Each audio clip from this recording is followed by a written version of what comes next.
Aujourd'hui, nous sommes le 14 décembre. C'est le deuxième dimanche, il y a décembre. Alors, depuis le début à décembre, le 4 dimanches seront caractérisés premièrement par quoi? Ceux qui lisent l'information. Caractérisés par quoi? Quelqu'un, pas les cordons, quelqu'un d'autre, les gens qui lisent le message dans notre chaîne principale. Voilà. Les actions de grâce. Répétez après moi les actions de grâce. Les actions de grâce. Dis à ton voisin, tu vois ta vie. Et donc, on vous répète les mêmes choses, les mêmes remarques, mais vous ne changez pas. Dis à ton voisin les actions de grâce. Les actions de grâce. Donc, je veux vraiment que comme tu es là, que tu actives un mood d'action de grâce. Amen, amen. Et que tu actives une attitude d'action de grâce. Amen, amen. Parce que plus tu rends grâce à Dieu, plus il va multiplier ses bénédictions dans ta vie. Amen, amen. Et deuxièmement, nous avons dit que ces dimanches sont caractérisés deuxièmement par quoi? Par quoi? La Sainte Seine. C'est mal la table du Seigneur. C'est mal la Sainte Seine. Voilà, la Sainte Seine, elle est déjà là. Et troisièmement, c'est qu'ils sont caractérisés par quoi?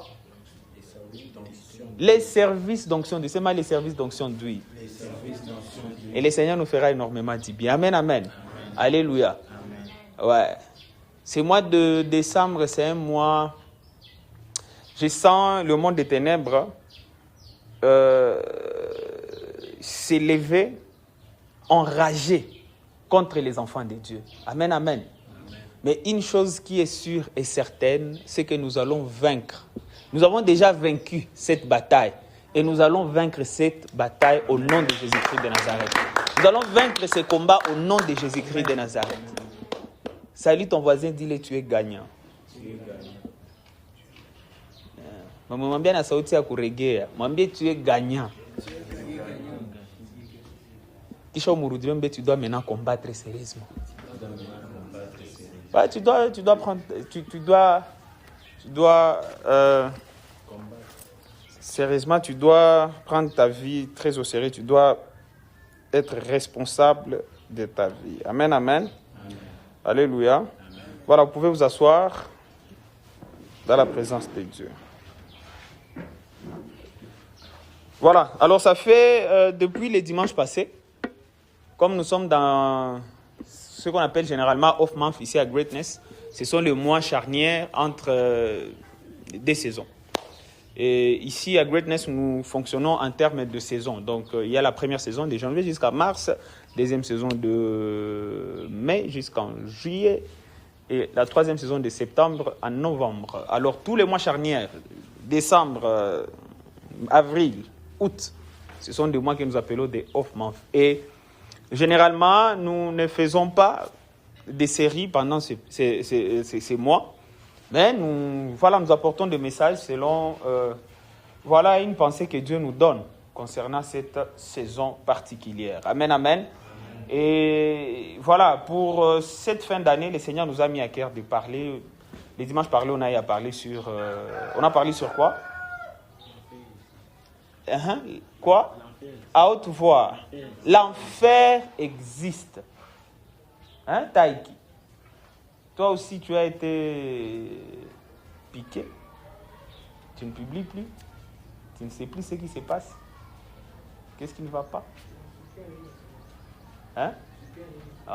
Ok. Amen, amen. Alléluia. L'enfer existe. Les dimanches passés. Combien de gens ont été bénis par le message? On a, même sur YouTube. Voilà, merci. Et aujourd'hui, nous allons parler sur les ciels existent. Répétez après moi, les ciels existent. C'est mal, les ciels existent. Voilà, comme on a parlé du ciel, de l'enfer. Et tout au long de la semaine, nous avons eu à parler aussi dans nos dévotions matinales. On a eu à parler sur les ciels. J'aimerais donner juste une récapitulation par rapport à ce qu'on a eu à dire au courant de la semaine avant d'entrer dans le message de ce jour. Le lundi, nous avons parlé du ciel, la maison de notre Père. Comme il est écrit dans Jean 14, 2 à 3, il y a plusieurs demeures dans la maison de mon Père. Je veux vous préparer une place. On a parlé du ciel comme la maison de notre Père céleste. Et on a dit que le ciel n'est pas une récompense plus tard, mais une réalité qui donne sens à notre vie aujourd'hui. Le mardi, on a eu à parler sur le ciel comme la cité dont Dieu est l'architecte.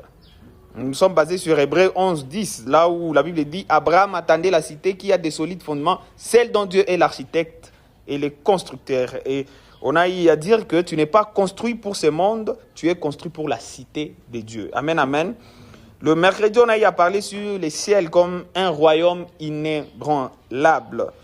Toujours dans Hébreux 12, 28, la Bible nous a dit « Nous recevons un royaume inébranlable. » Il s'agit du ciel. Et par rapport à la pépite d'or de ce jour-là, nous avons eu à parler en disant « Le ciel définit ta stabilité. Ce qui est inébranlable en haut te rend inébranlable en bas. » Donc nous vivons avec la réalité du ciel. Ce qui ne peut jamais bouger le ciel ne peut jamais et ne pourra jamais te bouger au nom de Jésus.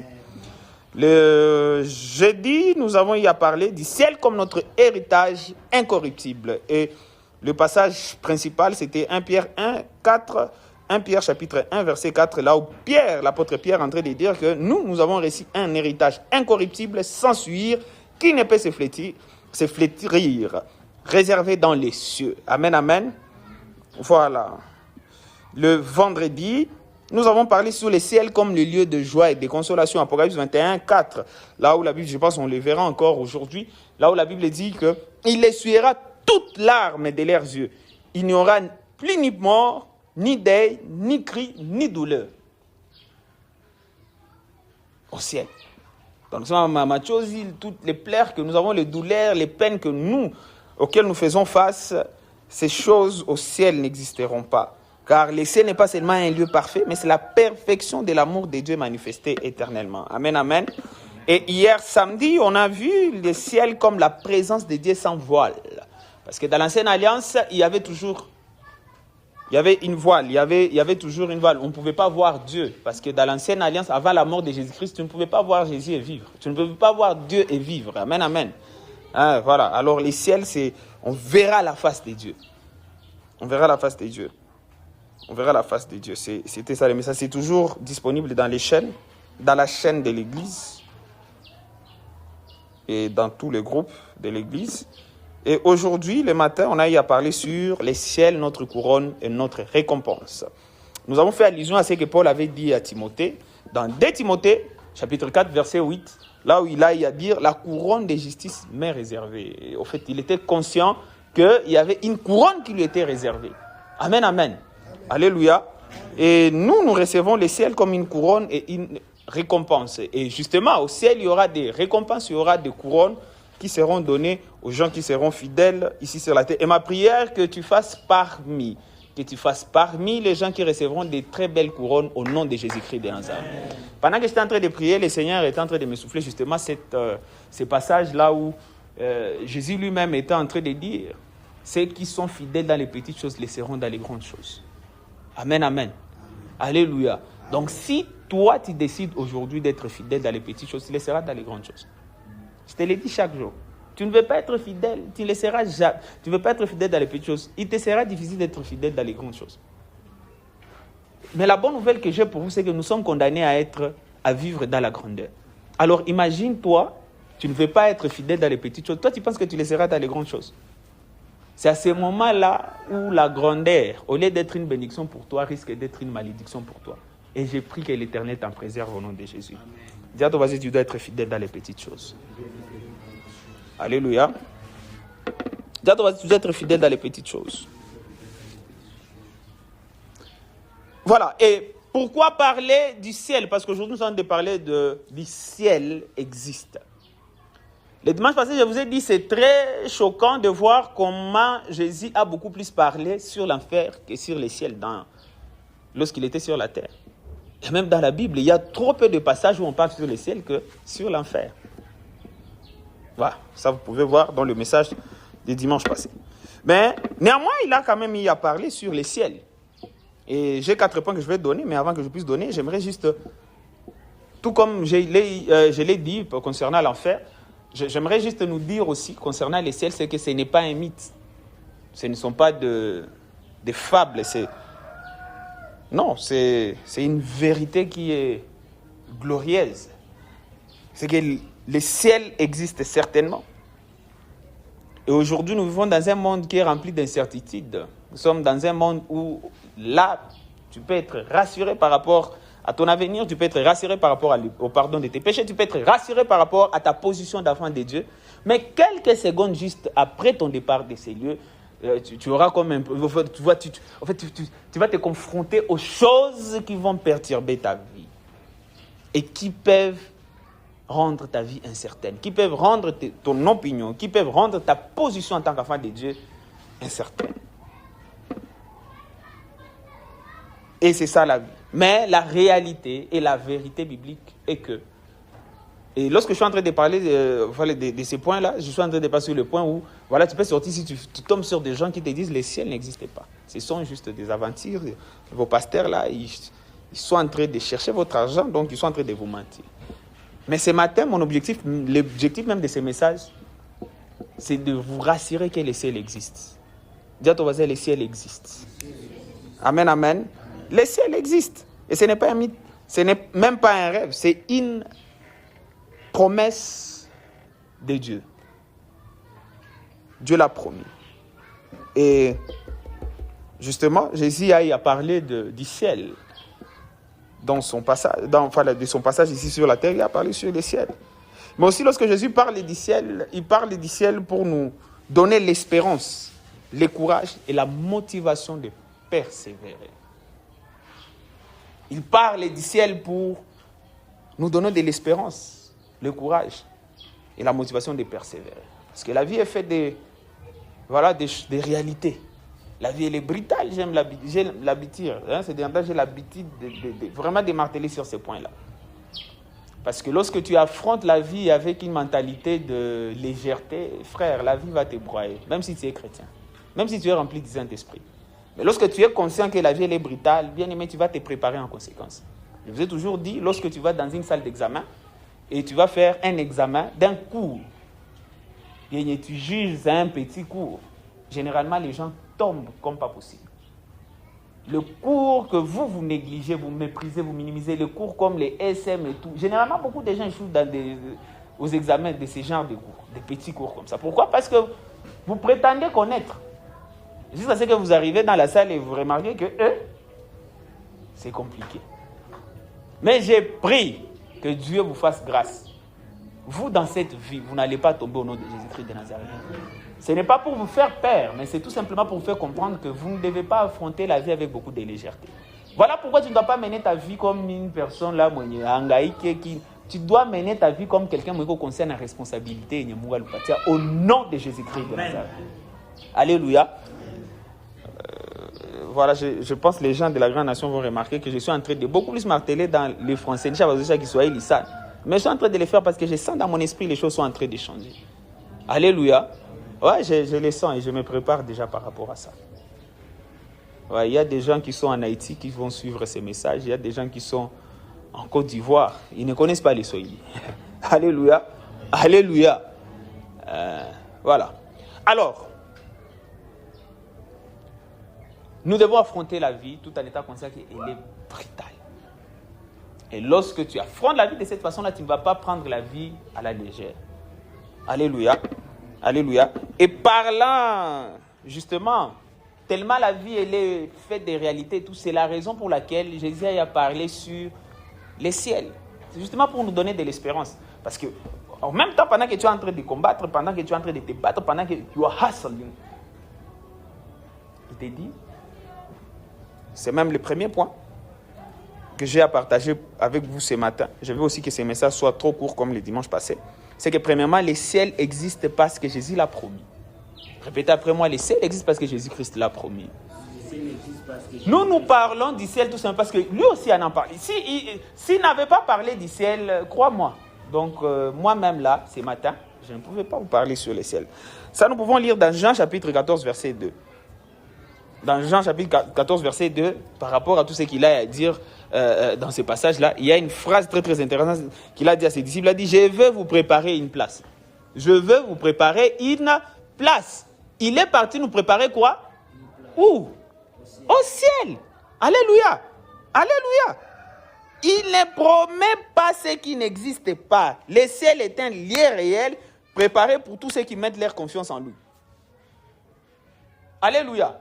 Et c'est ce que je suis en train de dire, c'est qu'il est parti nous préparer une place justement parce qu'il savait qu'il nous laisse ici. Et d'ailleurs, je vais vous envoyer le Saint-Esprit pour que vous ne puissiez pas être orphelin. Il vous enseignera toutes choses, il vous conduira dans toute la vérité. Juste, il était conscient que, et d'ailleurs c'est lui-même qui dit, je vous laisse comme des agneaux entre les mains de qui?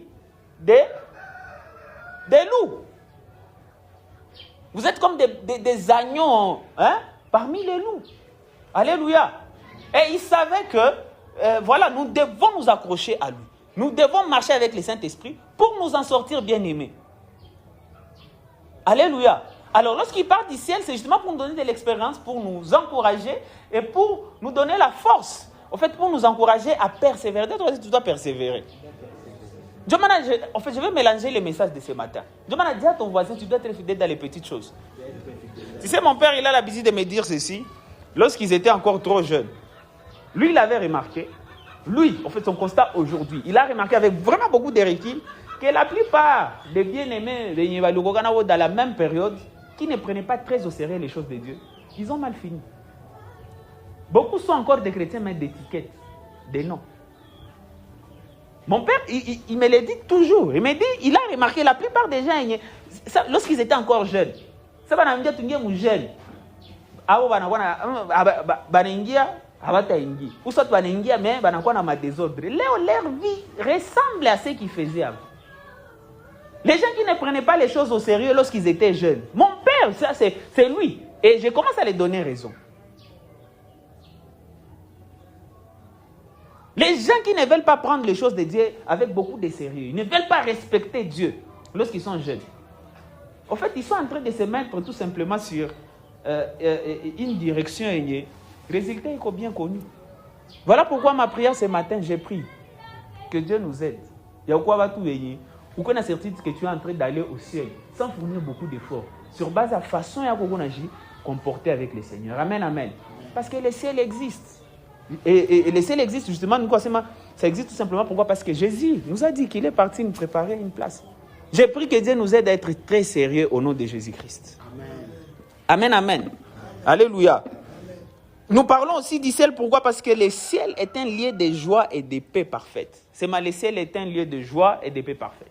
Le ciel est un lieu de joie et de paix parfaite. C'est ce que nous avons vu, je l'ai dit juste en passant. Vous pouvez lire ça dans Apocalypse 21, 4, là où il dit que il n'y aura pas de pleurs, il n'y aura pas de douleur, il n'y aura pas de peine. Il essuiera toutes nos larmes. Alléluia. Alléluia. Ouais, parce que là-bas, il n'y aura pas de larmes.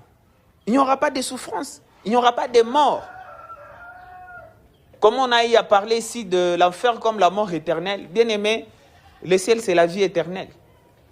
Il n'y aura pas de douleur. Il n'y aura pas de j'ai pas de transport. J'ai pas les frais académiques. Il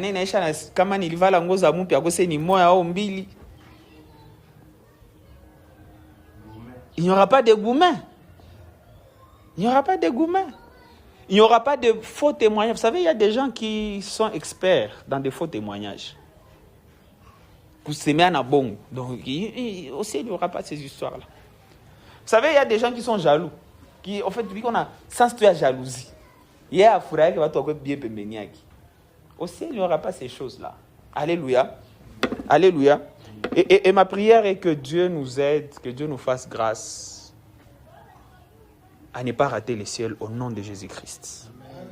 Ouais, c'est la maison éternelle. C'est la maison éternelle où la présence de Dieu remplit tout d'amour, de lumière et de paix. Que Dieu nous fasse grâce à ne pas rater le ciel, bien-aimé. Et j'insiste, je sens vraiment que l'Esprit vraiment est en train de me donner des messages parallèles. Dis à ton voisin, sois sérieux. Sois sérieux avec le Seigneur. N'attends pas qu'on te fouette tout le temps pour être sérieux avec le Seigneur, chéri. Ben, n'attends pas. Sois sérieux. Sois sérieux. Troisièmement, on parle du ciel. Pourquoi? Parce que, en fait, le ciel est la destination de ceux qui appartiennent à Christ. Amen, amen. Ouais, je pense que le dimanche prochain, les après-midi, on va beaucoup plus parler sur Jésus-Christ, le seul chemin. Et il est dit dans Jean 14, 16, il dit, je suis le chemin, la vérité et la vie. Amen, amen. Je suis le chemin, la vérité et la vie. Ni ne vient au Père sans passer par moi. Alléluia. Le ciel n'est pas gagné par les efforts humains, mais réussi par la grâce de Dieu. Lorsque tu reçois par la grâce de Dieu, tu dois être aussi responsable. C'est vrai, ce n'est pas parce que tu gênes beaucoup que automatiquement tu gagnes le ciel. Non, tu acceptes par la grâce, mais la grâce, lorsque tu as réussi le ciel par la grâce, tu dois te discipliner. Ouais, tu dois te discipliner. Amen, amen. Ouais. Tu dois te discipliner. La discipline, quand même, ça, c'est lorsque tu te disciplines dans ta relation personnelle avec le Seigneur. Amen, amen. Et parce que le ciel, comme je l'ai dit, c'est la destination, c'est qui appartient à Christ. Et appartenir à Christ, on est sûr qu'on appartient à Christ lorsque chaque jour, on se bat. Chaque jour, on se bat pour demeurer dans une relation saine, propre avec lui. Vous savez, Judas Iscariote, il a vécu avec Jésus. Vous savez que Judas appartenait même à Jésus. Vous savez, Judas était l'un des meilleurs amis de Jésus. Pour preuve, c'est à lui qu'on avait donné la bourse. C'est à lui qu'on avait donné de garder l'argent. Je vais vous poser la question. Ici, vous, tous qui êtes là, votre argent, vous pouvez donner à quelqu'un, vous faites confiance. Vous pouvez donner l'argent, hein? Il y a business et donner ça à quelqu'un, vous comprenez à quel point Judas était quelqu'un de très important pour Jésus. Jésus il aimait beaucoup, c'est juste que la Bible, c'est justement, on comprend avec comment il a fini et tout. Mais je pense, en Gemaïza Mouzouri, tous les autres apôtres nous auront donné une très belle face. Donc, une très belle relation. Il y a Jésus avec Judas. C'est Judas qui gardait l'argent. Alléluia. Mais Judas, quelqu'un qui vivait avec Jésus, il marchait avec Jésus. Jésus l'envoyait pour guérir les malades, évangéliser. Il faisait beaucoup de choses pour Jésus. Il marchait avec Jésus. Mais Judas finira en enfer. Vous savez pourquoi il finira en enfer? Parce qu'il n'a pas gardé cette relation-là. J'ai pris que Dieu t'aide à garder ta relation avec Jésus. Au nom de Jésus-Christ de Nazareth. Que Dieu te donne grâce de garder ta relation avec Jésus. Peu importe les tempêtes, peu importe les séductions du monde, peu importe les vagues, que tu gardes ta relation avec Jésus. Et pour garder cette relation-là, je répète encore, soyons sérieux avec Jésus. Dis à ton voisin, sois sérieux avec Jésus. À un moment, nous devons arrêter avec les histoires là, de les gens nous voient et non, à un moment, on doit arrêter avec ça. Nous devons être sérieux avec Jésus. Amen, amen. Voilà, venez ici devant. Joe Boy. Ici devant. Mon piqué migo. Paul et San, tu as eu un problème, hein? Lisa, tu as eu un problème. Je t'ai vu ici, non? Ah, Paul et San. Amen, amen. Alléluia. Tu dois être sérieux avec Jésus. Je martèle sur ça, pourquoi? Parce qu'aujourd'hui, je suis en train de parler du ciel. Frère, et puis le ciel existe. C'est une réalité. Amen, amen. Le ciel est une réalité. Le ciel existe réellement. Mais pour vivre le ciel, bien aimé, tu dois être sérieux avec Jésus. Tous ton voisin dit, sois sérieux avec Jésus. On a à dire ici que le ciel existe parce que Jésus nous a promis. Il a dit qu'il est parti nous préparer une place et nous croyons dans ça. Le ciel, on nous présente que le ciel, là, il n'y aura pas de larmes, il n'y aura pas de problèmes, il n'y aura pas de chagrin, il n'y aura pas de sourire, il n'y aura même pas de mort, la mort n'existera pas.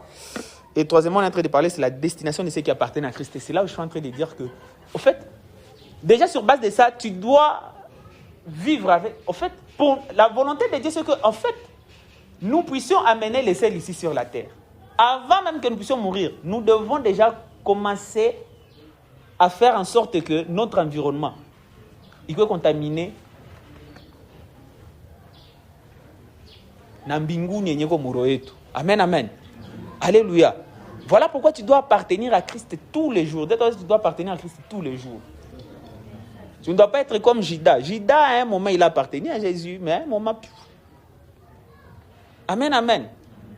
Dieu m'en abat toi. Sois fidèle dans les petites choses. Sois fidèle. Non, toi-même, là, tu dois te discipliner. Vous savez, si on comprend très bien les choses de Dieu, je te dis. Et j'ai béni le Seigneur pour le Bishop David de Depo. C'est vrai, hein? Bishop Dag aussi m'a beaucoup aidé. Et en fait, un truc que j'ai compris, surtout avec Bishop Depo, même Dag aussi, hein? C'est vrai, il est un peu trop fort dans ses enseignements. Et généralement, lui, les enseignements qu'il donne, il donne aux serviteurs, aux pasteurs. C'est la raison pour laquelle, des fois, il est un peu dur. Et c'est tout à fait normal. Mais au Depo, c'est vrai, lui, il parle aussi aux serviteurs. Mais généralement, il parle aux chrétiens. Il est responsable tout simplement les chrétiens. Il t'amène toi-même à être responsable par rapport à ta vie. Pour que lorsque tu vas te perdre, ou si que tu ne puisses pas blâmer quelqu'un d'autre. Tu es responsable de ta relation avec le Seigneur. Si tu rates le ciel, c'est ton problème. Il ne faut jamais blâmer qui que ce soit. Mais ma prière, que Dieu t'aide à ne jamais rater le ciel au nom de Jésus. Voilà pourquoi je lève ma main droite et je déclare que Dieu a te donné la force d'être sérieux dans ta marche avec lui au nom de Jésus. Amen. J'ai pris que Dieu te donne la force d'être focalisé sur lui et sur lui seul au nom de Jésus-Christ de Nazareth. Amen. Lorsque les tempêtes et les problèmes de la vie viendront, tu ne vas pas perdre de vie par rapport à Jésus-Christ dans ta vie au nom de Jésus. Amen. C'est ma amen. Amen. Alléluia. Amen. Voilà. Et pour finir, aujourd'hui, on ne peut pas tout parler, mais pour finir, quatrième vérité que j'ai préparée pour vous concernant les ciels ce matin, c'est que les ciels transforment notre manière de vivre sur la terre. C'est mal, les ciels transforment notre manière de vivre sur la terre. C'est mal, les ciels transforment notre manière de vivre sur la terre. Quand nous savons que les ciels existent, nous vivons avec plus de courage, plus de sainteté, plus de confiance en Dieu, plus d'amour. Nous vivons avec beaucoup plus de sérieux. Amen, amen. L'espérance du ciel donne la force pour traverser des moments difficiles. Et c'est tout ce que je suis en train de dire tout au long de cette prédication. La conscience que le ciel existe, ça change ta façon de vivre. Lorsque tu es conscient que le ciel existe, frère, tu n'attendras. En fait, tu n'auras pas besoin des yeux des gens qui te connaissent. Zikoué pour que tu puisses craindre Dieu. Non, tu es conscient que moi je suis le ciel, je suis porteur du ciel partout où je passe. Toi-même, tu vas te mettre très au sérieux. Utakuwa na jiboulou là, unakia na retard bukanisa. Mpaka wakusumbue qu'on t'appelle. Non, toi-même tu te dis je dois respecter Dieu. Ambia wazoko je dois respecter Dieu. Moutingi c'est bien je dois respecter Dieu. Sans qu'on me bouscule. C'est ma sans qu'on me bouscule. Ambia wazoko sans qu'on me bouscule. Moutingi c'est ce que nyamba mko tingizana. Moutingi mwambie sans qu'on me bouscule. Unafurahi. Huyu. Tamutupa mkono wa malaika hapa sana. Alléluia. Alléluia.